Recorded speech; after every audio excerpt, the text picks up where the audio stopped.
Ryan, please come back. Those 4 words pulled me out of sleep faster than any alarm ever had.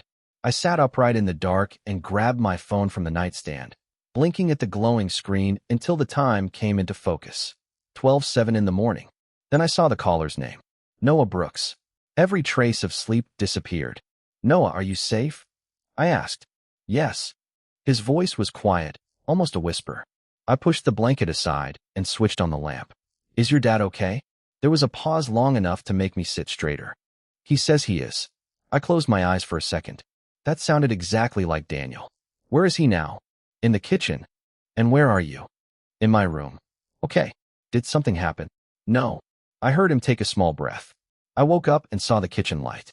Dad was sitting there. Maybe he was working. Daniel was a residential architect who treated unfinished plans like personal challenges, and late nights at the kitchen table were not unusual.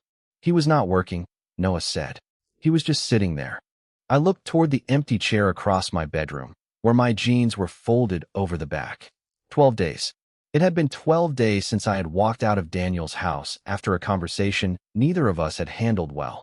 12 days since I had seen the familiar kitchen, the architectural drawings spread across the counter, and the coffee mug that had somehow become mine without anyone officially deciding it. Noah, your dad and I had a disagreement, I said carefully. Sometimes adults need a little time. I know. Then why are you calling me? Another pause. Because Dad misses you. My hand tightened around the phone. Did he tell you that? No. Of course he had not. Then how do you know? He keeps making 2 cups of coffee in the morning. I stared at the wall. Daniel drank his coffee black. Mine had a splash of cream.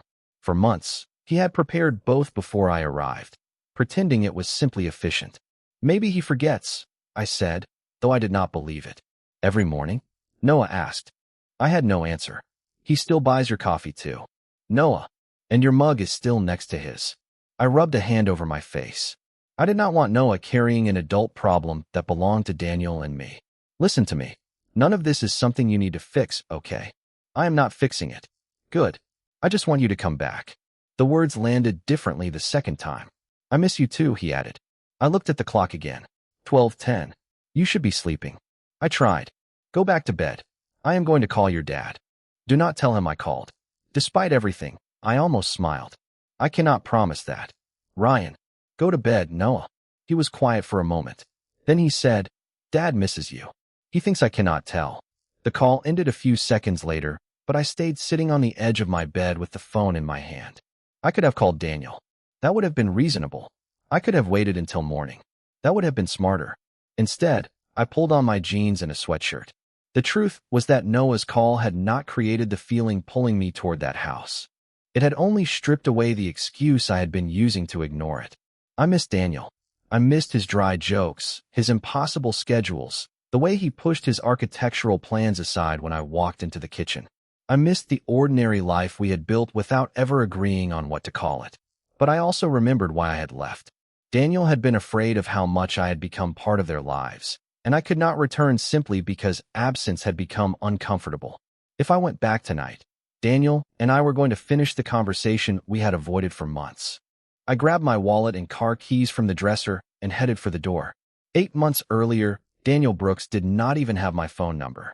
Back then, he was only the man who was always 7 minutes late, and I had no idea I would someday be driving through empty streets after midnight because his house had somehow become the place I could not stop wanting to return to. 8 months earlier, Daniel Brooks was the man who was always 7 minutes late. I knew because the elementary school library closed at 4:30, and Daniel usually appeared at 4:37 with an apology already prepared. I was 32 and had worked as the school librarian long enough to recognize every type of parent who came through those doors. Daniel belonged to the group who looked permanently caught between 2 responsibilities. He was usually wearing office clothes, carrying a leather portfolio filled with architectural drawings, and checking his phone while apologizing for checking his phone. I had spoken to him before, but only briefly. Then one rainy Thursday changed that. Most of the building had emptied when Daniel hurried into the library, rain darkening the shoulders of his navy jacket. I am sorry, he said immediately. There was a client meeting, then traffic, and Noah told me he lost a library book. That is quite an entrance. Daniel stopped. Sorry. I smiled. You just apologized for apologizing. For the first time, he laughed. I do that sometimes. I have noticed. That is embarrassing. Only a little. He set his portfolio on the circulation desk. The book is about the solar system. Noah said he looked everywhere. I remembered seeing the title earlier that afternoon. I walked to the return cart and pulled it from beneath two picture books. This one. Daniel stared at it. You are kidding. It was returned this morning. He closed his eyes briefly and laughed again. I rearranged half the living room looking for that thing. At least your living room is organized now. You have never seen my living room. Fair point. He took the book from me. Thank you. Seriously, you did not lose it, so you can stop looking guilty. I feel responsible for things even when they are not technically my fault. You apologize a lot. Daniel leaned against the counter. Occupational hazard. Architect. Single dad. That answer changed something. Not dramatically. I simply looked at him differently. Until then, I had mostly seen the late arrivals and the phone calls. Suddenly, I saw the effort underneath them. Daniel was not careless with time. He was trying to fit too much into it. Residential architect, he added. The single dad position has worse hours. Does it at least have good benefits? Occasionally someone tells me I make acceptable pancakes. Impressive. He smiled, and for the first time neither of us seemed in a hurry to end the conversation. Rain tapped against the library windows. Daniel glanced outside. Looks like I am going to be late getting home too. At least you are consistent. You are enjoying this. A little. He looked toward the coffee cup beside my computer. Is that from Maple Street Coffee? Yes. Any good? Better than the coffee in the staff lounge. That is not a difficult standard. You have tried it? Parent volunteer breakfast last year. I am still recovering. I laughed. Daniel picked up his portfolio, then hesitated. Maybe I will try Maple Street tomorrow. Get the medium roast. Professional librarian recommendation? Absolutely. The next afternoon, Daniel appeared in the library at 4:23. 7 minutes early. He placed a paper coffee cup on the desk in front of me. Medium roast, he said. You were right. I looked at the cup, then at him. You came early to tell me that. I had a meeting nearby. His answer arrived a little too quickly. Of course. Daniel smiled. Do you always interrogate parents? Only suspicious ones. What makes me suspicious? You are early.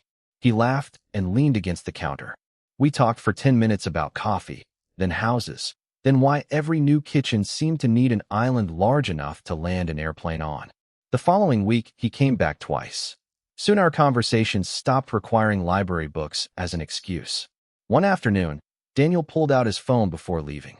You know, sending you coffee recommendations through the school library seems inefficient. Architects hate inefficiency. Deeply. He held out his phone. Can I have your number? I gave it to him without pretending I needed to think about it. That evening, a message appeared on my screen. Daniel Brooks. Formerly 7 minutes late. I smiled before answering. At the time, it felt like nothing more than the beginning of a friendship. I could not have known that one phone number would eventually connect me to a house, a family, and a man who would make coming back mean something entirely different. By the end of the next month, Daniel and I had stopped pretending coffee required an excuse. He would text me after work with something simple like Maple Street, and I would usually answer before he had time to send a second message. At first, we met once a week, then twice. Sometimes Daniel arrived with architectural drawings tucked under one arm and spent the first 10 minutes explaining why a client had changed a perfectly good floor plan for the third time. I learned that he designed residential homes, hated decorative columns, and believed every kitchen needed enough natural light to make morning coffee feel less depressing. He learned that I alphabetized my record collection, preferred mystery novels to literary fiction, and could spend 20 minutes complaining about people who returned library books with coffee stains. One Thursday evening, Daniel closed his laptop and looked at me across the coffee shop table. You should come over for dinner Saturday. I raised an eyebrow. Is this payment for all the free book recommendations? No. I make excellent pasta. That sounded rehearsed. It was. I smiled. All right. Saturday evening, I arrived at the Brooks house carrying a loaf of garlic bread because showing up empty-handed felt wrong. Daniel answered the door wearing jeans and a gray t-shirt instead of his usual office clothes. You brought bread. I was raised correctly. I already bought bread. Then tonight we lived dangerously. Dinner was easy. Daniel cooked pasta with roasted vegetables, And conversation moved from books to baseball to the strange requests he received from homeowners who had spent too much time watching renovation shows. Nothing about the evening felt extraordinary, which was probably why I liked it so much. When I left, Daniel stood in the doorway and said, "We should do this again." We did. One dinner became another. Coffee became Saturday afternoons. Sometimes I stopped by after work and stayed long enough to help Daniel decide what to order for dinner. By early summer, I could walk into his kitchen without asking where the glasses were. Then one evening, I opened the pantry looking for coffee and froze. My usual brand was sitting on the middle shelf. I pulled it out and turned toward Daniel. "You bought this." He was standing at the counter reviewing a set of floor plans. "Apparently, you do not drink this brand. Coffee is coffee." I stared at him. "You once gave me a 6-minute explanation about why that statement is offensive." Daniel looked down at the plans. It was on sale. I checked the bright white price sticker still attached to the bag. It was not. He finally looked at me. "Are you investigating my grocery receipts now?" "I am a librarian. Research is part of the profession. Maybe I bought the wrong one. Conveniently, it is exactly the one I drink." Daniel tried to hide a smile. "Do you want coffee or not?" "Absolutely." I made a cup while he returned to his drawings. The bag should not have mattered. It cost maybe $12. But Daniel had remembered something small about me when I was not there. After that, I started noticing other things.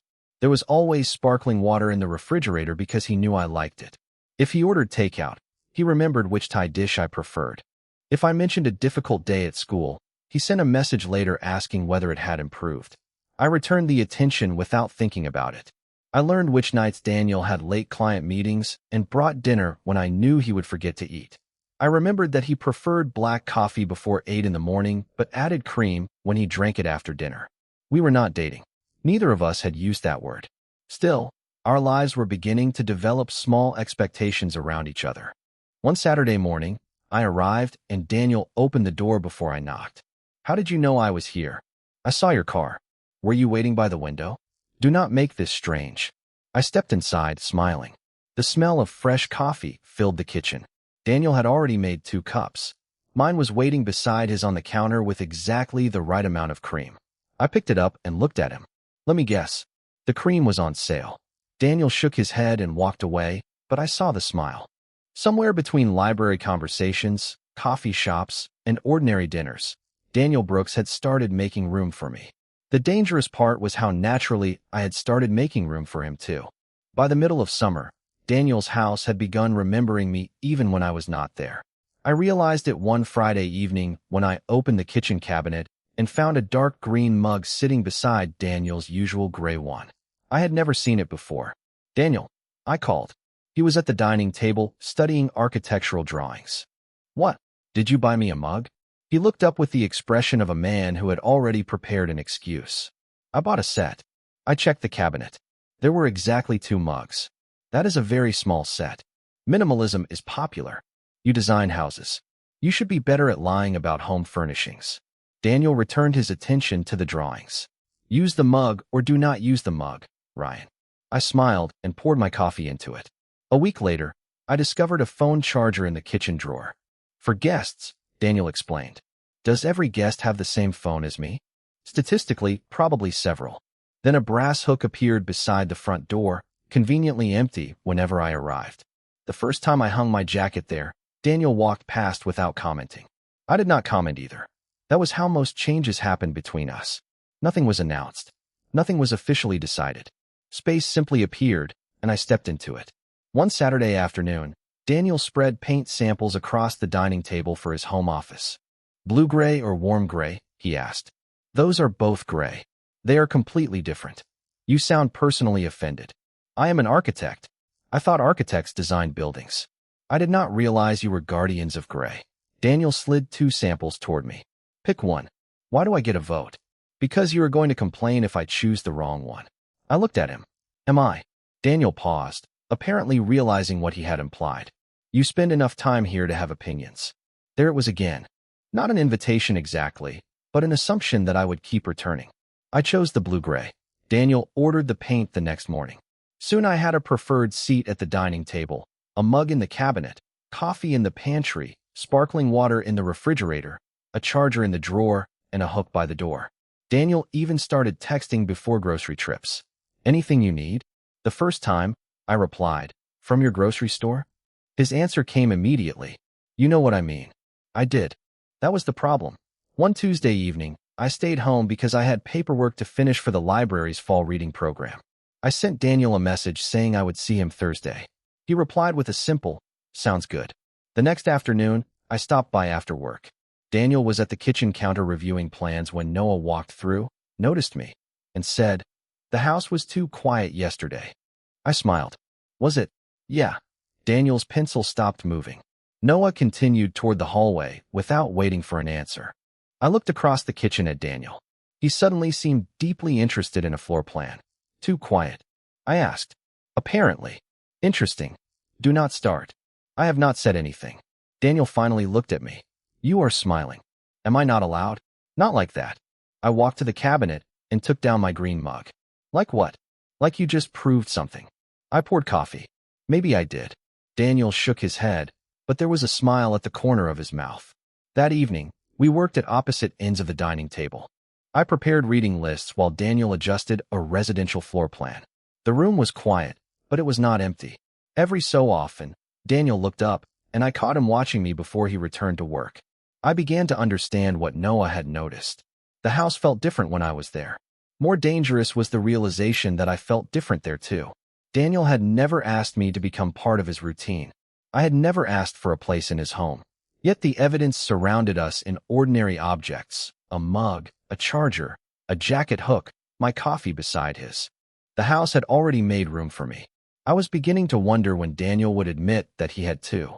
By August, I had stopped thinking of Daniel's back porch as somewhere I visited.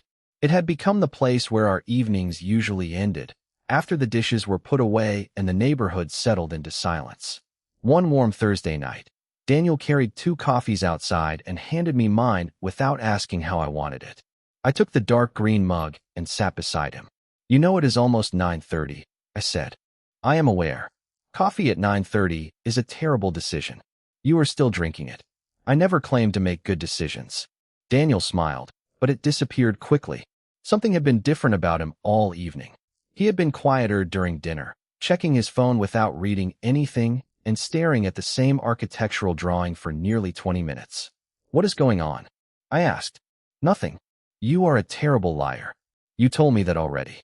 Your skills have not improved. Daniel leaned back and looked across the yard. Can I ask you something? Sure. Do you ever worry about getting attached to people? I looked at him. That is a surprisingly serious question for someone who just served coffee at bedtime. He did not laugh. Sometimes, I said. Everyone does. Daniel turned his mug slowly between his hands. People can leave adults. Adults recover. Kids remember. I understood immediately that we were no longer talking in general terms. Daniel, I have spent years trying to give Noah consistency. Same house, same school, same routines. I know what happens when someone becomes important and then disappears. You cannot guarantee nobody leaves. That is exactly the problem. No, the problem is that you think never letting someone stay is safer. Daniel looked at me then. The porch light caught the tiredness in his face. You make it sound simple. I do not think it is simple. You do not have to think about what happens to someone else if this goes wrong. The word "this" hung between us. Neither of us asked what he meant. You are right, I said. I am not Noah's father. But I care about him, and I care about you. Pretending I do not will not protect anybody. Daniel looked down at his coffee. He asks about you when you are not here. I know. He notices when you change plans. So do you. Daniel's eyes lifted to mine. That is different. Is it? He did not answer. Our hands rested on the porch rail only a few inches apart. I could have closed the distance. I wanted to. Instead, I waited because I needed Daniel to choose movement for himself. His fingers shifted slightly toward mine, then stopped. Ryan, I do not know how to do this, he said. Do what? Let somebody become part of our lives without wondering how much it will hurt if they leave. Maybe you stop planning the ending before anything has been allowed to begin. He let out a quiet breath. That sounds like something from one of your books. Probably. Librarians steal all their wisdom. That earned a small smile. I like having you here, Daniel said. The honesty in his voice made my chest tighten. I like being here. More than I expected. That sounds dangerously close to a compliment. Do not ruin it. I smiled, but neither of us looked away. For a moment, I thought Daniel might finally reach for my hand. Instead, he wrapped both hands around his mug. I understood what he was telling me even without the words. He wanted what was growing between us, but wanting it frightened him almost as much as losing it. When I left later that night, my jacket was waiting on the brass hook by the door. Daniel stood beside me while I put it on. "Text me when you get home." "I always do." "I know." I stepped outside, then turned back. Daniel was still watching me. "Good night." "Good night, Ryan." Driving home, I realized the real obstacle between us was not whether Daniel cared about me. That question had already been answered by coffee in the pantry, a mug in the cabinet, and a place in his routine. Daniel was afraid that loving someone created another possible loss. And unless he learned that making room for love also meant accepting uncertainty, the home that had quietly welcomed me might eventually become the very place he asked me to leave. The conversation that changed everything began over something as ordinary as a Friday dinner. I had brought takeout from Daniel's favorite Italian place because he had spent most of the week finishing plans for a new house. By 8:30, the containers were empty, the kitchen was clean, and Daniel was standing at the counter checking his phone while I poured the last of my coffee into the sink. Something between us had felt different since our conversation on the porch. We had acknowledged enough to make silence impossible, but not enough to know what came next. "Ryan," Daniel said. I turned around. "What?" He placed his phone face down. "I think we need to slow this down." My hand stopped over the sink. "Slow what down?" Daniel looked toward the hallway before answering. "This. You being here so much." I stared at him. "You are going to have to be more specific." He rubbed the back of his neck. "Noah is getting too attached." There it was. The explanation I had been afraid he would eventually use. "Only Noah?" Daniel did not answer. "Daniel, look at me." He did. "Is Noah the only person getting attached?" "That is not the point." "It is exactly the point." Daniel walked to the counter and rested both hands against it. "I have to think about what is best for him." "Of course you do. Then you understand why I am worried." "I understand that you are worried. I do not understand why you are pretending this decision belongs to him." His expression tightened. "I am not pretending anything. You told me last week that you were afraid of letting somebody become part of your lives. Now you are telling me Noah is the reason we need distance. Because he is part of this. So am I." The words came out before I could soften them. Daniel went quiet. I looked around the kitchen. My green mug was beside his gray one. My coffee was in his pantry. My charger was in his drawer. My jacket hung on the brass hook near the door. Daniel had made room for me everywhere except in the sentence that mattered. "If you want distance," I said, "say you want distance. Do not put the decision on him." Daniel looked down. That silence answered me more clearly than anything else could have. I walked to the entryway and took my jacket from the hook. Daniel followed. "Ryan." I turned. For 1 second, I thought he was going to stop me. "I am not asking you to promise me forever," I said. "I am asking you to be honest about whether you want me here." Daniel opened his mouth, but nothing came. I nodded. That is what I thought. I left before either of us could turn fear into something cruel. On the first day, Daniel did not text. Neither did I. On the fourth day, I opened our message thread 3 times and typed his name once before deleting it. On the 8th day, I changed my route home from school because my usual drive took me within 2 blocks of his neighborhood. I told myself it was easier. It was not. By the 10th day, I had stopped expecting my phone to light up with his name, which somehow hurt more than waiting. At work, I buried myself in preparing the fall reading program. At home, I reorganized books that did not need reorganizing and discovered how much time Daniel had quietly occupied in my week. On the 12th evening, I made dinner for one and reached automatically for my phone when I wondered whether Daniel had remembered to eat. I stopped myself. He had asked for distance, even if he had never been brave enough to use those exact words. I had to respect that, and I had to respect myself enough not to keep knocking on a door someone was afraid to open. I went to bed before 11, but sleep came slowly. Sometime later, my phone began ringing on the nightstand. I reached for it, expecting an alarm or some meaningless notification, then saw the time. 12:07 in the morning. The caller's name made me sit upright. "Noah Brooks." I answered immediately. "Noah, are you safe?" "Yes." His voice was barely above a whisper. I switched on the lamp. "Is your dad okay?" Silence filled the line for a moment. Then Noah said, "He says he is."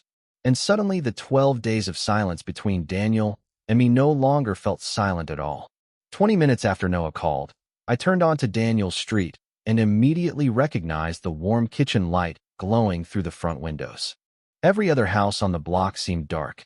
Daniel's porch looked exactly as I remembered it, which somehow made the 12 days away feel both enormous and ridiculous. I parked at the curb, walked to the front door, and knocked before I could reconsider why I was there. Daniel opened it wearing gray sweatpants and an old college sweatshirt, his hair slightly disheveled from a night that clearly had not involved much sleep. His expression changed the instant he saw me. "Ryan." "Hi." He stared at me. "What are you doing here?" "Noah called me." Every trace of confusion disappeared. "What?" Daniel immediately looked toward the hallway. "Is he okay?" "He is fine." "Why did he call you?" "Maybe we should talk inside." Daniel stepped aside. I entered a house that had once felt almost as familiar as my own apartment. My brass hook was empty. Everything else looked painfully unchanged. Daniel checked down the hallway before turning back to me. "What did he say?" "He woke up and saw you sitting in the kitchen." Daniel closed his eyes briefly. "I could not sleep. I figured. He should not have called you. He was worried about you." "I am fine." I almost laughed, not because anything was funny, but because Noah had predicted those exact words. "That is what he said you would say." Daniel looked embarrassed. "Of course he did. I told him this was not his problem to fix." "Good. And I meant it." Daniel nodded. "I know. Do you?" I walked into the kitchen. Then I stopped. 2 mugs sat on the counter near the coffee maker, ready for morning. Daniel's gray mug and my dark green one. For 12 days, I had imagined that mug pushed to the back of a cabinet, forgotten beside dishes nobody used. Instead, it was sitting exactly where it had always been. I looked at Daniel. 12 days. He followed my gaze. "I know.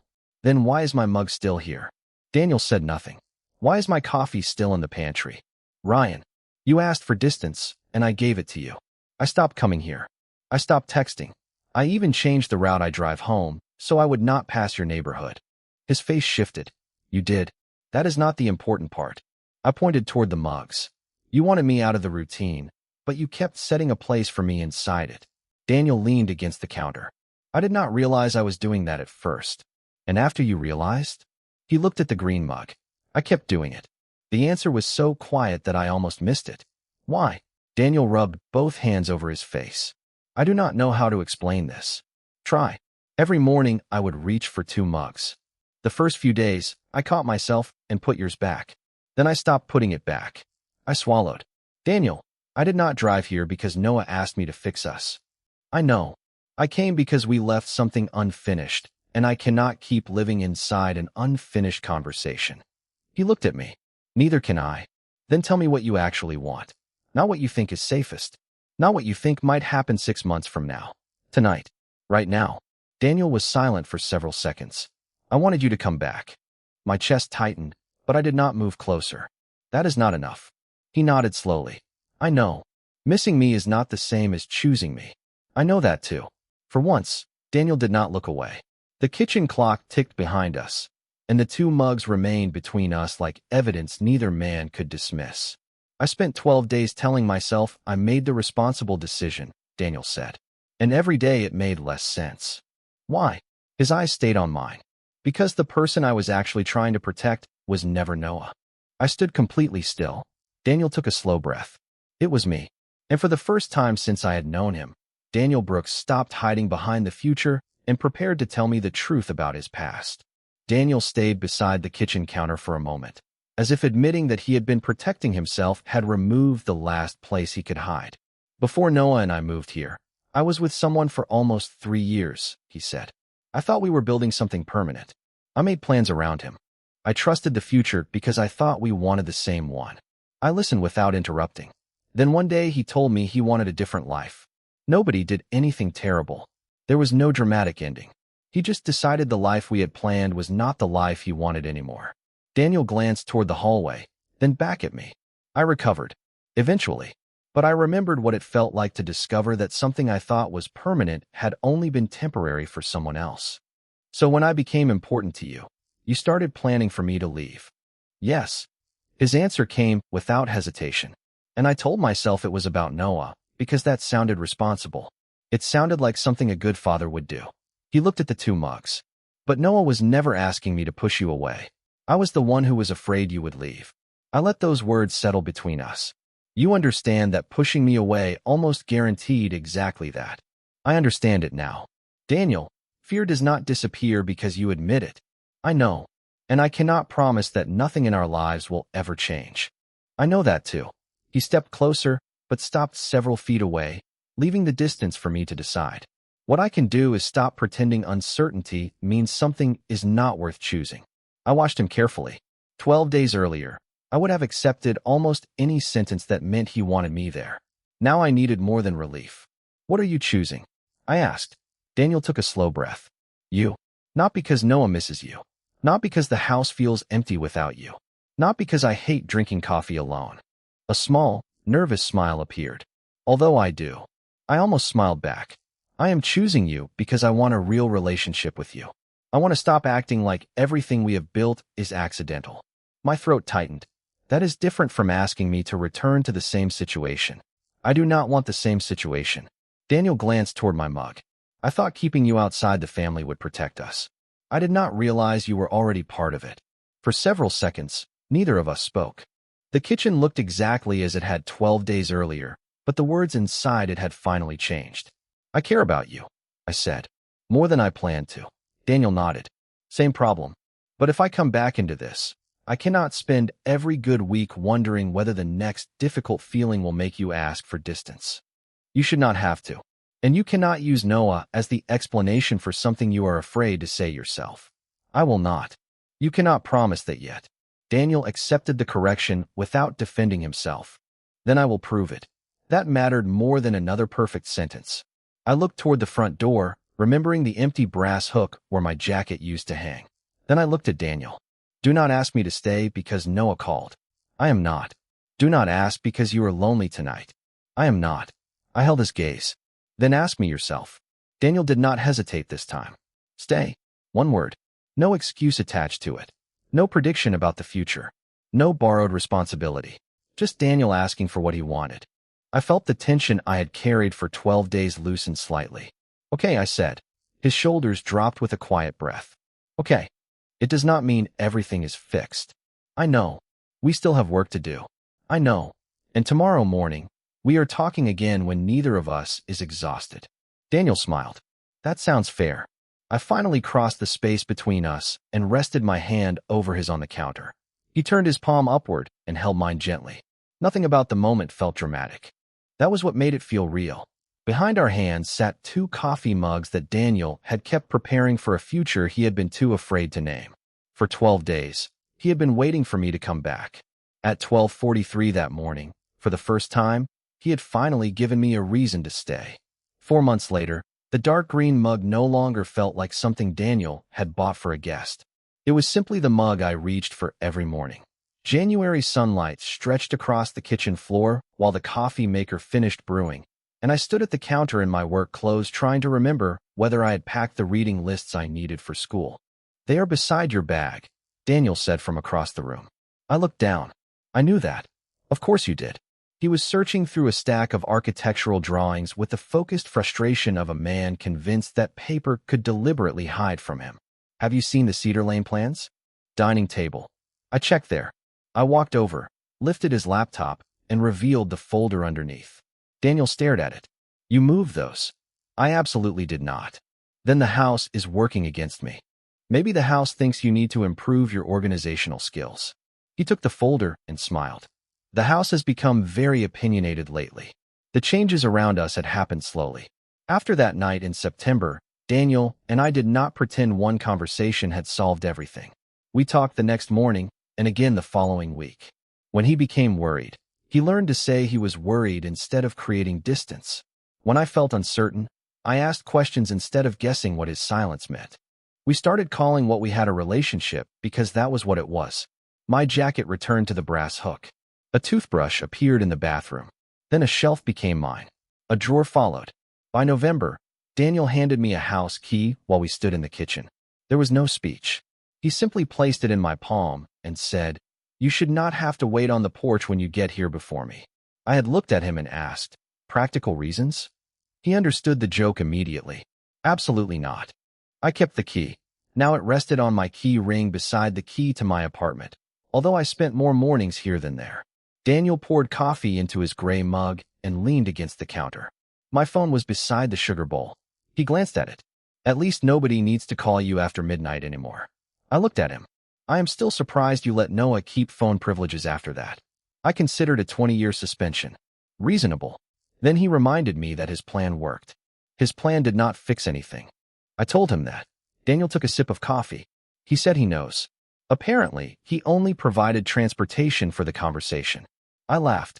That sounds suspiciously sophisticated. He spends too much time around a librarian. I picked up my travel mug and poured the rest of my coffee into it. The kitchen around me contained all the same evidence that had once made me nervous. My coffee was still in the pantry. My charger was still in the drawer. My green mug still stood beside Daniel's gray one. But those objects no longer felt like clues to a relationship neither of us would name. They were ordinary now, and I had learned that ordinary could be one of the most meaningful things in the world. Daniel checked the time. You are going to be late. I am never late. You work at a school. You cannot claim moral superiority over a man who used to arrive 7 minutes late. Used to. I have improved. Yesterday you were 9 minutes late meeting me for lunch. Traffic. Occupational hazard. Daniel smiled. Single dad. The answer brought me back to the rainy afternoon when he had first said those words across the library desk. Back then, I had seen a tired father trying to fit too many responsibilities into too little time. I had not known how much room he would eventually make for me. I picked up my work bag and keys. The silver house key caught the winter sunlight. Daniel noticed me looking at it. What? Nothing. That is never true when you say it like that. I closed my hand around the keys.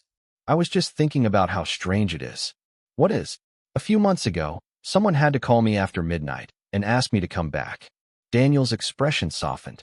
And now, I looked around the kitchen at the 2 mugs, the architectural drawings, my jacket beside his, and the ordinary morning waiting for us beyond the front door. Now I already know where to come back to. Daniel reached for my hand and squeezed it once before picking up his portfolio. Then we stepped outside together, and I locked the door behind us with my own key.